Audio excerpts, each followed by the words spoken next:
Jai Gurudev children, how are you all? Hope all of you are fine at home. There is a popular saying, everyone is a scientist. How many of you accept this?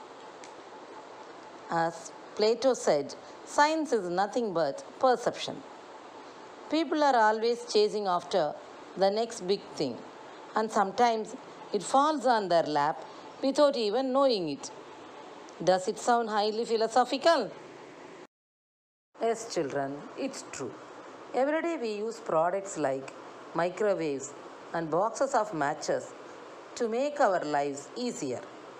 But believe it or not, these inventions that allow us to live out our lives hassle free were not the product of trial and error, but were created entirely by accident. We are going to see some of the inventions today, that is, accidental inventions. Let us see them one after other. If you need to start a fire, do you rub sticks together or break out your handy flint? Probably not. Most people would use a lighter or match to start a fire. Let us see about the matches now. Here is a question. Which was invented first, lighter or the matchstick? Even though the answer looks pretty straightforward, the lighter was actually invented before the match was. If the lighters were invented before the matches, why were matches invented? This is your question. Isn't it, children? Because early lighters were expensive, costly to reload. They were inconvenient for the average person. For more than 100,000 years, humans have been playing with fire.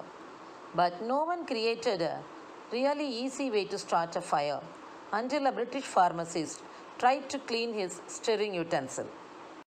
In the early 18th century, the British pharmacist John Walker routinely prepared medicines using wooden sticks to mix the chemicals together. What happened then? One day he noticed that one of the sticks had a substance stuck on it. Then he tried to scrape the substance away. The stick caught fire. Then he came up with a mind-blowing idea to make life easier. This is how we got our matches. Mr. Walker named his matches as friction light or Congrace. Walker sold the first strikeable matches at a local bookstore.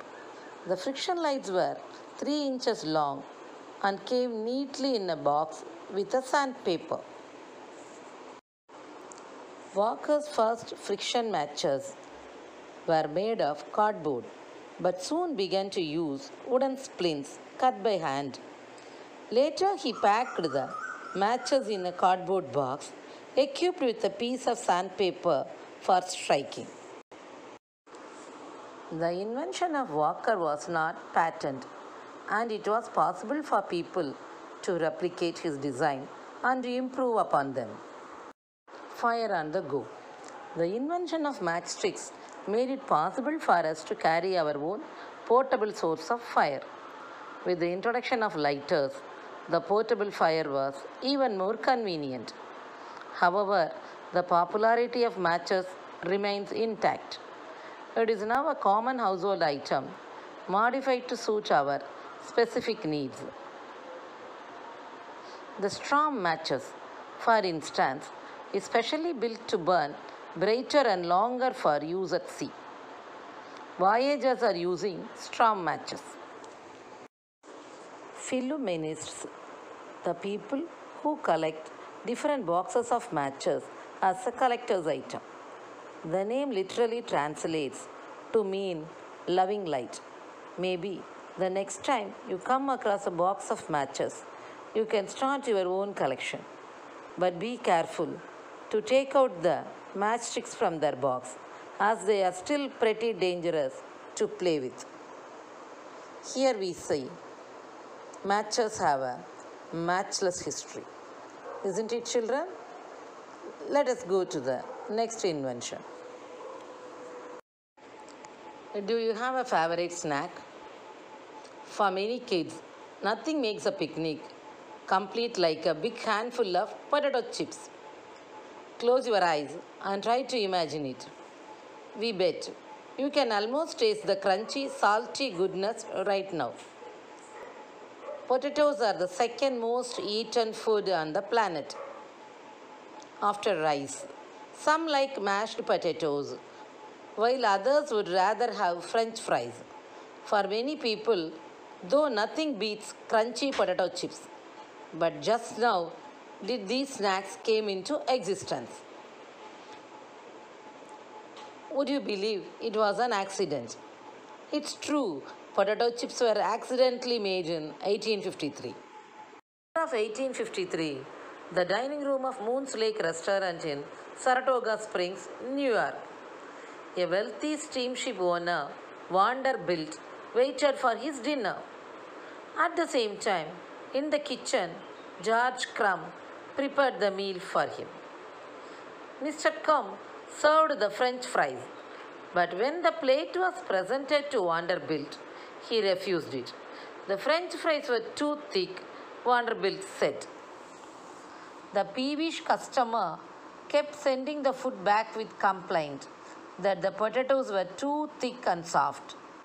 Frustrated at his end, Crumb finally took a fresh batch of large potatoes, peeled and cut them into very thin slices, and fried them till they turned golden brown. He then sprinkled salt on them. These fried potatoes were too thin and crispy. Crumb hoped it would teach the customer a lesson. But children, you know what happened there. However, Crumb was surprised to find that the customer enjoyed the fried potatoes. The story spread and thus began the popularity of Saratoga chips or potato crunches, which became a house delicacy at Moon's. Tourists were advised to include the food in their meal. Crumb's special Saratoga chips held great market potential. Since he had not patented his invention, many people started adopting his technique. They popularized it among American consumers. However, due to the inconvenience in packaging and storage, the chips were mainly served at restaurants even after many years of its invention. Another interesting aspect to the invention is that it has a further necessitated the invention of other things associated with it. The mechanical potato peeler, the wax paper bag, and various other devices and methods were invented to improve the product quality. The potato chips are a favorite among global consumers. But Harvard University recently revealed that the potato chip is the number one reason for weight gain. But we can't blame Crumb for that. Last but not the least, why do chip packets have so much air? The air you find in the packets is nitrogen. It helps keep the potato chips crisp and fresh. We will see some more inventions in our next classes. Jai Gurudev children.